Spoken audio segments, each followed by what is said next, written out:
I would like to call to order the 2,399th meeting of the Darien Police Commission. It is a regular meeting, and I do want to add one thing to the agenda. Should I do that now? You can do it when we get down to the appropriate spot. Okay. Yep. In that case, acceptance of minutes of October 1st. Do I have a motion? Move. Second? Aye. All those in favor? Aye. Chief, correspondence, is that you? We got a nice email sent to us through the Human Services Department from Allie Ramsteck. She had gotten an email from a person whose family lives here in Darien and has some memory care issues, I guess, with the parents, or maybe it was aunt and uncle. Just came through and said, I must say that the Darien police officers that responded, as well as all the paramedics, were extremely professional, extremely competent, and the town of Darien should be proud of its first responders and law enforcement officers. And I believe that was Officer Taggart that was there on that call, so duly noted. Another nice job done by the men and women in blue. Always nice to hear. Department activity. Captain? Yes. This is from the period of October 1st to today. October 2nd, 18-year-old Darien man and a 15-year-old Darien man were arrested for their role in domestic violence incident. On October 5th, a 19-year-old Darien man was arrested for his role in a domestic violence incident. On October 5th, a 24-year-old Darien man was arrested for his role in a domestic violence incident. On October 7th, a 50-year-old Darien man was arrested by warrant for violating a protective order based on his actions on September 21st. On October 9th, a 27-year-old Norwalk man was arrested for his role in the domestic violence incident that took place at a Darien residence. On October 10th, a 59-year-old Bridgeport man was arrested by warrant for burglary and larceny after he stole a bicycle out of the Darien residence during the overnight hours on July 3rd. On October 14th, a 25-year-old Stamford man was arrested for his role in a domestic violence incident that took place in Darien on September 29th.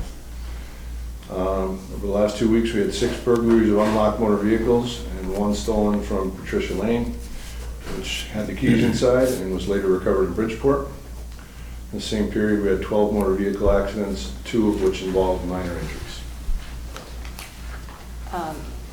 I don't know if there's any light to shed, but that is some lineup of domestic violence incidents in a 2-week period. Not in my memory, can I? Higher than usual. That is higher than usual. Thankfully, none of them were, involving any serious injury. They're Yep, here you go. Just a point of fact. Okay, old business. COVID-19 update? Well, we're still COVID-free here at the Darien Police Department. All family members are also COVID-free.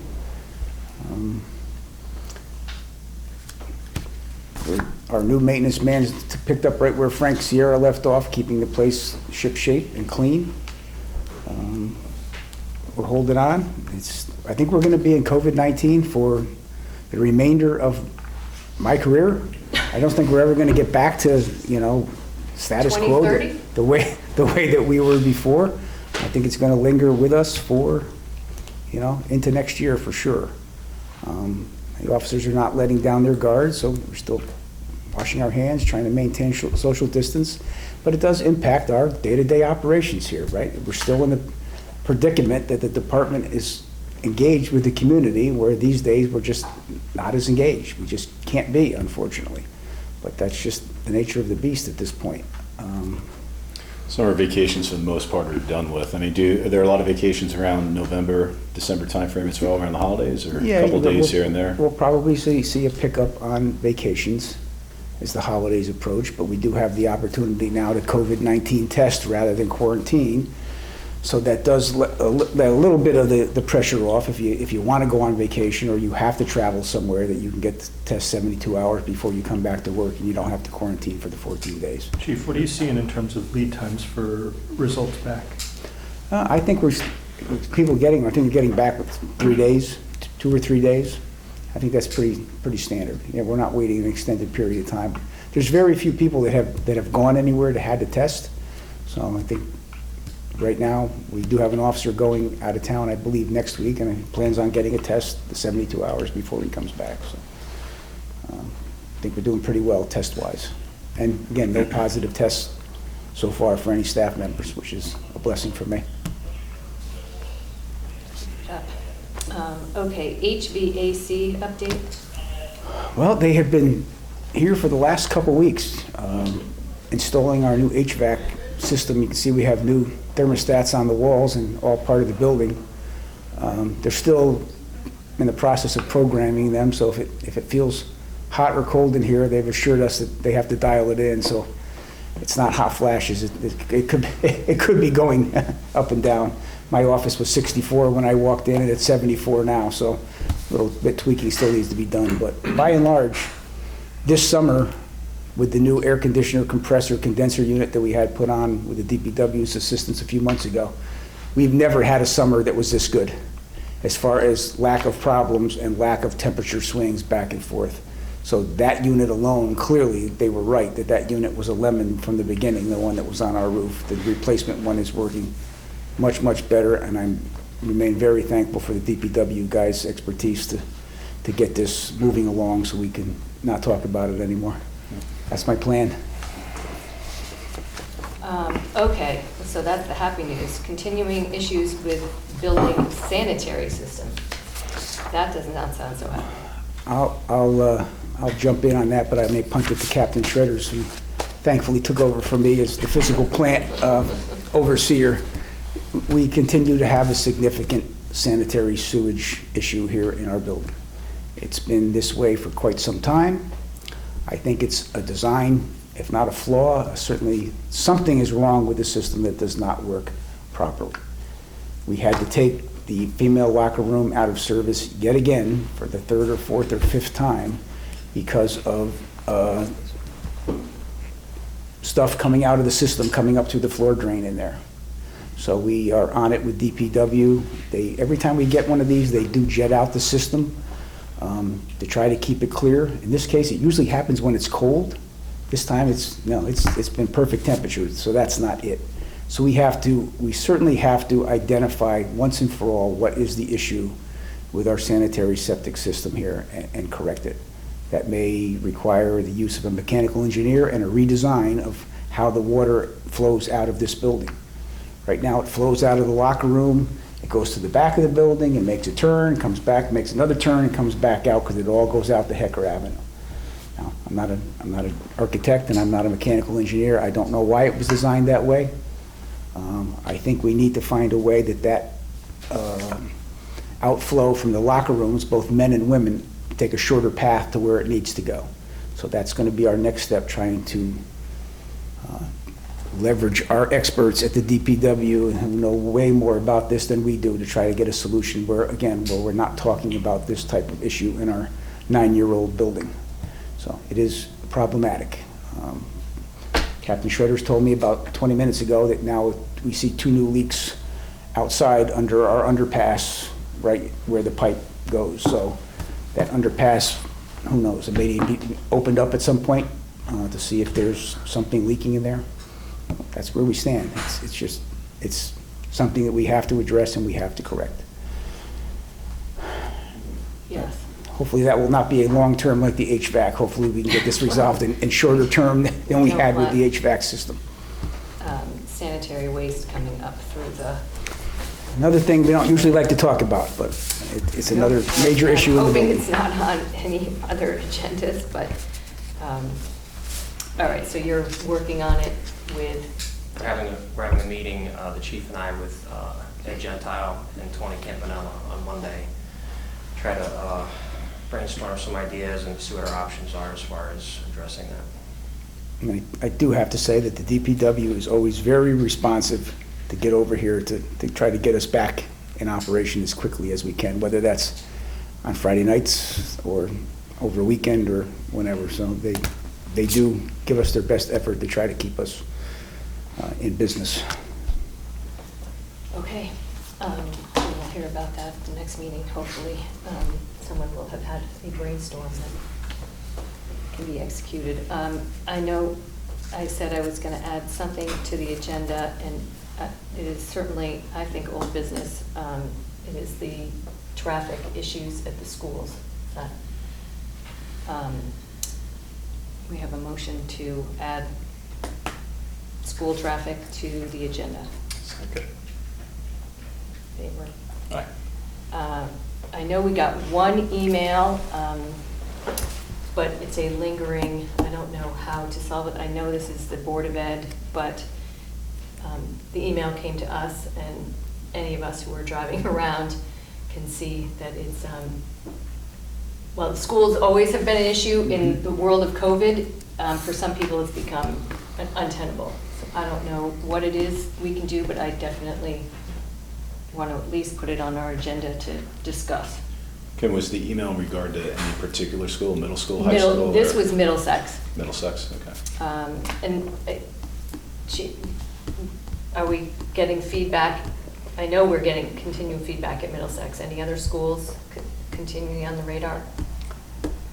Well, your chief of police and the school superintendent were both at Oxford School the day before yesterday, and the chief was actually doing traffic at Oxford School. We were up there, I was up there for about 45 minutes, and it is problematic. There is simply not enough queue to take the load off of Mansfield Avenue. And Mansfield Avenue, certainly as a state road, as a major north-south thoroughfare, cannot be gridlocked for 20 minutes on a regular basis. So we did devise a tentative plan. I'm going to go back up there probably with Captain Marin and maybe Mike Lynch from the Board of Ed.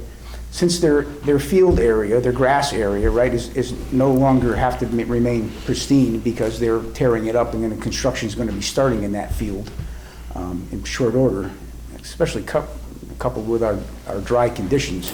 They can queue up on that grass and probably get another 40 or 50 cars in a queue line. There is a ramp on both sides of that field where they can ramp them up there very safely and have them have a nice big long conga line and come back around. It may not be quite as efficient. You may not be able to put your child in the car exactly where you want to put the child in the car, but I think with the assistance of their monitors and teachers that are assisting in the parking lot, it can be done.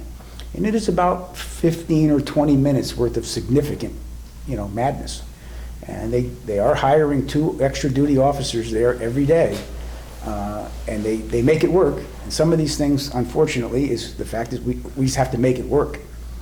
And this has to do with the kids can't come early in the morning. They won't allow kids in the building before a certain time, which that is adding to the load of traffic all coming at one time.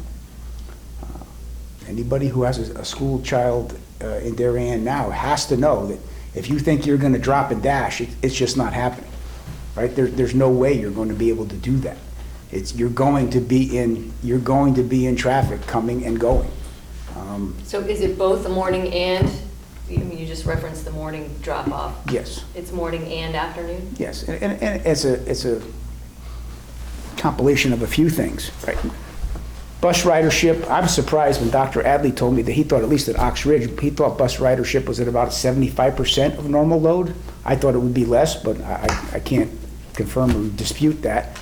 But no one is carpooling, right? They're not picking up. If you got 1 or 2 kids on your street that maybe would typically carpool, I don't think that's happening. And everyone's coming at the same time. I don't have the magic traffic wand, again, to do this. Middlesex Middle School was problematic before COVID-19, and it is very, very difficult now to get that traffic through. So is the parking on the field going to happen? Is that At Ox Ridge? At Ox Ridge? That's our plan. Okay, so that's one school, But the officer who was detailed to work at Ox Ridge School was a few minutes late because he could not get through Royal School. And Royal School has no queue capacity. Royal School as homeschool both were designed as walking to school, because when they were designed and built, I don't know if the automobile existed when homeschool was put up. I really don't. It was back in the 20s or 30s. So that was a walk-to school. I think from the police perspective. I'm going, to be fair, 20 years since my kids were, elementary school, but everyone got there early and played on the playground. There's no, that's been eliminated, My I mean, underst- again, that's not allowed. That's my So understanding. these kids all go inside, but they're not allowed to play in the playground outside. I don't believe they're allowed inside. Well, I don't know believe they they're- were never allowed inside. I mean, our kids, when you got there, until the whistle blew and you all lined up and went in, but there was heavy wall ball and, playground time, and the kids meandered in. That's not. I don't have the allowed. definitive answer for that. That would be a Board of Ed question, but I don't believe they're even allowed on the property. I don't think mom and dad could drop you off early and have you be there right now. I don't know if they have I guess maybe they would have to be monitored. They don't want them on the property without some staff member there to monitor the safety and to monitor the social distancing is taking place. I think that this is all part of it. From the police perspective, with the Board of Ed being willing to hire officers to work these details, we are managing it. But that's about what we can do at this point. There is. Outside of hiring new officers too, though, the department's also made, when resources are available, had officers posted there as well. at all the Is it schools. Don? I Is it think- Don? You had the guy I with think you had the guy with the stars in the parking lot with his We green said jacket on. Don. The middle school, in my opinion, has continued to be more efficient. I would say week over week. That's my Definitely. opinion, having dropped the kids off every day there in the morning. The issue is in the afternoon as well, right? When you have the kids in your car in the morning, it's much easier because you're dropping them off. When the kids aren't in the car, you're waiting for them to come out in the afternoon. So that creates a bit of a jam going on to West Avenue there. But it has improved, in my opinion. I think weather is another issue as well. Obviously, when it rains out, there's that much more traffic as well. I monitored Henley School today because I just happened to be in that area. The amount of kids that rode their bicycles to school today was, I've never seen it in my whole career. I've never seen this many kids on bicycles, leaving school. So maybe mom and dad got the right idea there. They're, as long as the weather's good, it's not quite as conducive to ride to Oxford School. I get it. I get it. We are managing it the best we can. We are throwing staff at it when we can. I think the positions that they're hiring for from the Board of Ed are staffed every day, right? I don't think we're shorting the Board of Ed when they make the request. I think that may be an expenditure that the Board of Ed may have to bear between now and when we get over this hump of the COVID-19. Oxford School, once construction starts, I'm not sure exactly what's going to happen there, and I think maybe that's in December. They're going to start building something on that field, or at least partitioning off that area. So this is- That may hinder that plan, actually. Yeah, but Because for we're now, going to be doing the building. Yeah. between now and December, we're trying to offer the best case solution that we can based on reality, right? We don't have the magic traffic wand that I keep looking for in my desk and I'm not finding it. No, I didn't think we did. I just And continue to the middle school brainstorm a too, little bit and see if there's, but middle school see what has the Board of Ed. one egress and one ingress, and, the use of Edgerton Street, as we've talked numerous times, is really off the table because of agreements that I believe were struck when the middle school was significantly expanded 15 or 20 years ago. And we're managing it the best we can. I wish I had a better answer, truly. I wish I could solve the traffic issue, but the proverbial 10 pounds of potatoes, as I keep saying, in the 5-pound bag just doesn't work. So if anyone's seeing this on TV, we apologize for traffic delays, but there's going to be significant traffic delays around school for this foreseeable future. That's just the way it is. Anybody out there has a better idea, you know my phone number. Call me. I'm more than happy to discuss it. Well, at least at Middlesex, Brent, and well, both of you, sample size of 2, but if it is improving, that's super good to hear. And seems obvious now that you've said it, Brent, but that makes sense that your kids bolt out of the car and in the afternoon you're sitting around waiting and your kids can't figure out whether you're the sixth, it only takes an extra 30 to 45 seconds per kid before you're, that's how traffic works, unfortunately. Okay, I just wanted to make sure it got on the agenda, so if there's anything. We hear the folks loud and clear. If there's things that we can tweak to try to make it incrementally better, we will. There was a lady there by Middlesex School who, I guess she's getting her driveway blocked. I'm more than happy to try to loan her a couple cones or a sign says, please don't block my driveway or something, right? We're certainly responsive to try to help folks who are being inconvenienced, because in her case, it's getting in and out of her driveway. It's not her child going to Middlesex School. She can't get out of her driveway or can't get in her driveway. We hear you loud and clear. We'll give you the help that we can. Chief, is it worth reaching out to the Oxford Building Committee? I think if this is going to be an ongoing issue for the rest of the year, and they're going to be sequencing construction, and we're going to maybe lose that field. I'm not, I can certainly have that conversation with them. I think they're probably on a pretty significant standardized timeline. And I believe there is some partitioning that has to take place to ensure that there is no intermingling of any type of construction with school activity. I'm not a mechanical engineer, but I think they probably have to do what they have to do to get this rolling. I can do that. I can reach out.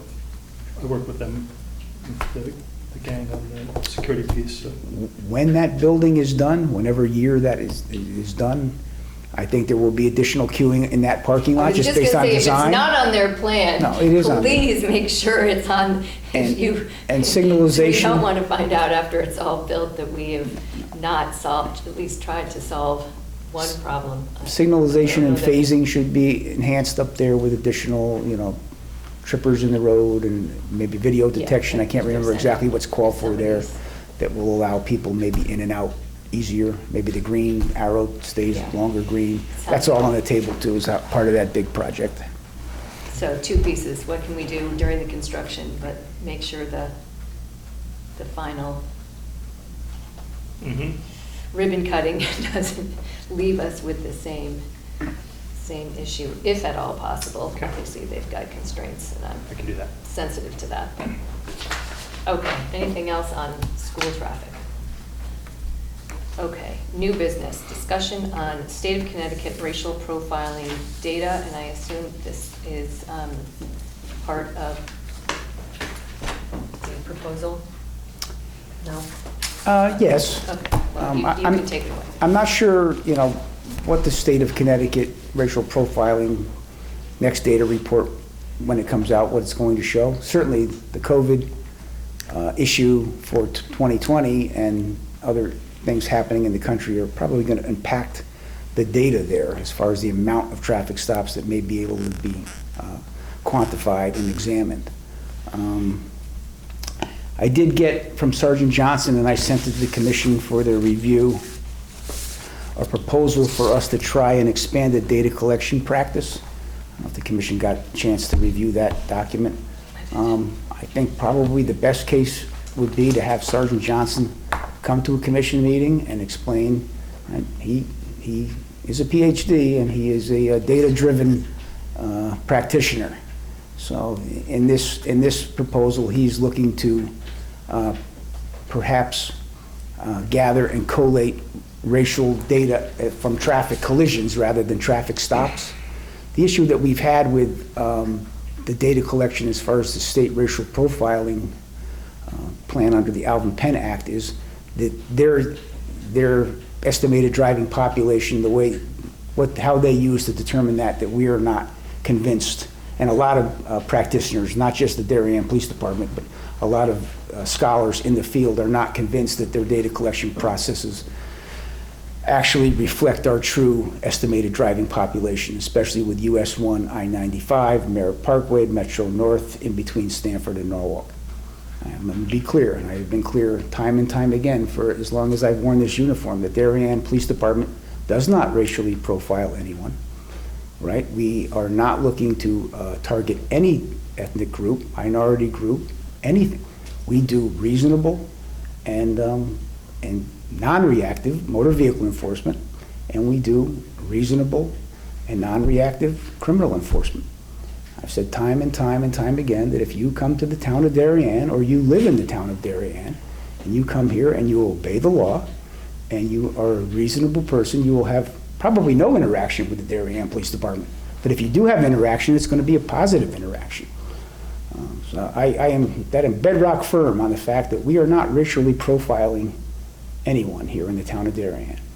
Chief, I just want to be clear on the issues of the data, because I've studied this a lot. So the state of Connecticut, the state of Connecticut collects the data, and there's a number of data points that they collect both from us, but then they collect some data on our population, the minority population in town, the minority population in and around us, takes into account some travel assumptions, right? And they come up with a number that says you shouldn't be above or below this number based on your traffic stops and the minorities in proportion to that number. The problem is that that's a wide brush to paint because they apply it for large areas, and some of the assumptions, A, don't make a lot of sense, and B, are assumptions, right? So I think what we're trying to do here is traffic stops are not random, but traffic collisions in theory are, right? So what we're going to try to do is collect data on a truly random occurrence, which is a traffic stop, right? And see if that data correlates to what the assumptions are in the state of Connecticut, right? So we'll have the state of Connecticut assumptions, we'll have real life data, and then we'll benchmark our stops based on either of those to see if they at all correlate. Right, so just, people aren't clear about what we're trying to do. That's the general thrust behind it. Now, well, I wouldn't go as far as to say, me personally, that traffic collisions are random. They are random to the point that there is no input from the police in any way, shape, or form. By the time we get there, it's already a foregone conclusion. I think we do a good job at preventing a lot of accidents with our enforcement efforts, but when we get there, no one could say that we had any involvement in this. And I'm all for, as you folks know, open and accurate data, and once we get it, we look at it and examine it, and if there's an issue, we correct it. But I know my officers here, and I know the officers that I have worked with the last 37 years, and I know me. It doesn't happen. All right, well, I think clearly we should have Chairman Kim, have it presented to us in a more formal, and we can ask questions and all of the rest. And I have another document that I could probably send you to that was sent out from Professor Jim McCabe at Sacred Heart, again, with other scholars that were involved in this exact type of discussion, that kind of supports that the way the data is collected this way may not be entirely accurate from the, from the state's perspective. There's a ton of information. So, As it says, a lot of public information, right? Yeah. we want to be open, we want to be accurate, and I think we're doing a good job with reasonable enforcement, even-handed enforcement, and fair, above all, enforcement. Yeah, if he comes by and gives a more formal presentation, I agree, Kim, I think that's a great idea. Yeah, and we don't know, we are going off of 2018 data. The 2019 report has not been issued. It's a yearly report? That's correct. And we don't know in the time of COVID when it's. I don't know when that 2021. When that will come out. And, just because of COVID and other, things across the country, I mean, traffic stops frequency is down significantly. But that won't be reflected in the 2019 That's right. report. But then we know that they're down in the 2020 world. There may not be enough data set statewide to get a significant and valid, predictor or examination of that data for 2020. I'm not sure how that's going to play out. Right, it has to reach a certain threshold to reach statistical validation significance, right? Okay, we can put that on the agenda for 2 weeks from now or 4 weeks from now, whenever, see what the agenda looks like. Chief, the data points that we submit to the state based on the interaction cards that we have, at what frequency is that? Is that once you hit submit on the interaction card, does that go out, or does it compiled by us and then sent up? Is it queued and then sent up, or every time we have that interaction filled out, it's not a direct report on every transaction, no. It's, I can get the exact information on the frequency of that, but it's not like if I stop a car and I enter it into the computer, that's going into their database in real time. No, that's not how it's. So it gets queued for whatever period and then goes up. Okay.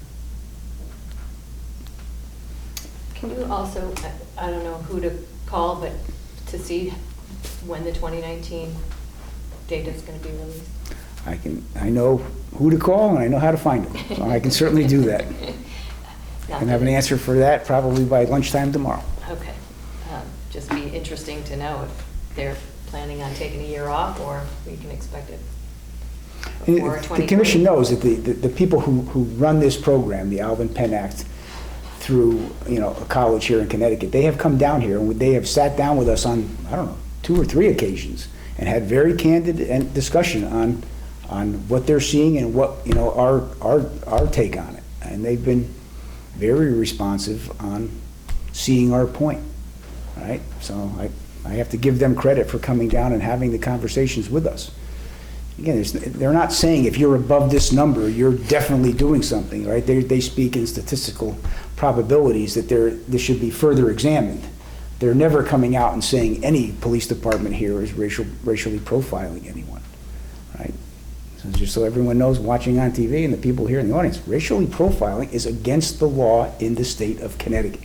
It's against the law. It's not just bad business, it's against the law. And why any officer would take a risk, even if they wanted to potentially do this, is beyond what I can really fathom, because I just have never seen it happen, and I don't believe it happens here today. Okay. Add that to the agenda for next time. And that is all I have before we go into executive session. Any comments, questions from our public? Happy to entertain anything. Otherwise, go ahead. We, on the Board of Selectmen, we've been asked to entertain potentially leasing a segment of the parking lot at the Monroe Heights station and to Metro North. And there would be a reasonable amount of traffic on a daily basis at that location, including equipment and personnel in and out. I was wondering if the commission had any view on potential exacerbation of already high traffic issues with the road in that vicinity with the construction project. I'm sorry, did you say north or southbound, was it? It would be the southbound side. They're talking about the lot between the depot and that station on that side. So it would be the lot immediately adjacent to Heights Road. And I heard about that somewhat. How long is it for again, the proposed? The lease isn't yet finalized. I think Metro North was asking for a 2-year lease with a 1-year renewal option, and the town has requested that it be a 1-year lease with a 1-year renewal option. But they're talking about 70 spaces, 5 trailers for personnel, plus equipment trailer. So I'm not sure how many personnel go in each trailer. But they're talking 70 spaces total. So I'd call it, rough guess, 30, 35 cars, plus trucks back and forth in and out. And that's on the Heights Road parking lot side. On the Heights Road side, basically right across the street from the road. Do we know roughly what percentage of 70 spaces is of the total on that southbound side? There's roughly, I want to say, my best of my recollection, there's 220, is that right, spaces? Roughly. So about a third of them then? About a third of the aggregate spaces. Well, we could certainly weigh in on, recommendations, but then again, the Legal Traffic Authority, the Police Commission, doesn't control off-street parking. So we could certainly weigh in on potential impacts of traffic. That's honestly, that's all I'm looking for. You all have to deal with the fallout. With the fallout, right. It's usually us. It seems like maybe we should hear what it might be, what do you think it might be in advance? Keeping in mind, the issues with COVID as well in the mornings and afternoons for when people will be coming in there as well, as we just discussed. There's a time limit on activity in and out of that site proposed. This is also very much up in the air because CONDOT is planning, as you may or may not yet know, a rebuild of the platforms at the Darien train station beginning in winter of 2021. So we're waiting on information to see if associated with that project, if they need to take parking away from the Darien station, the lease agreement that we're contemplating, the Board of Selectmen may not approve anyway, because we can't have two stations impacted in that way at the same time. So I'm happy to get you any more information that you might want about the proposed lease. The Board of Selectmen is not favorable to the 2-year lease that they wanted. They wanted a 2-year lease with the ability to renew for a 3rd year. And we wanted a 1-year renewable because we just don't know what the crystal ball will have related to COVID, and service to our commuters comes first. But we certainly can keep you updated on that. So we can get data and discuss it 2 weeks from now? Is there a timing? Yeah, absolutely. And I Okay. think it would be better for us to make sure that we get the information from CONDOT about the Darien project. If the lease is not going to go forward based on the lack of the Board of Selectmen's willingness to move it forward, then it becomes a moot point. I know you haven't voted on it yet officially, but are you guys more favorable on potentially approving it than not? I would say that we're less favorable today than we were when it was first presented to us. Okay. But I have 2 colleagues here that are weighing as well. Okay. Do we have any feeling of, if the answer would be no, what their plan B would be? We don't know what their plan B would be, but it's important to remember that these parking lots are owned by the state of Connecticut. And so they would have the ability to come in and demand utilization of those parking lots. So we were trying to see if we could get to a place of agreement, especially in light of the fact that the parking lots currently are very underutilized. We are losing significant revenue from parking right now, so we thought maybe it would help us recoup some revenue, but we will not move forward if there would be any kind of a negative burden on our commuting community, or any other reason that would arise that we wouldn't support it as a community. So I would say at this point, it's very much up in the air. I would suggest as much information as you can send to us, maybe we can just take a further look at it and maybe get back to you on it. Yeah, With some initial thoughts perhaps. Sure. Awesome. All right. Anything else before and we will not come out of executive session and take any votes or do any business, so. I do think we are on for 2 weeks from today. We have 29th, Yep. 4 o'clock here, regularly scheduled meeting.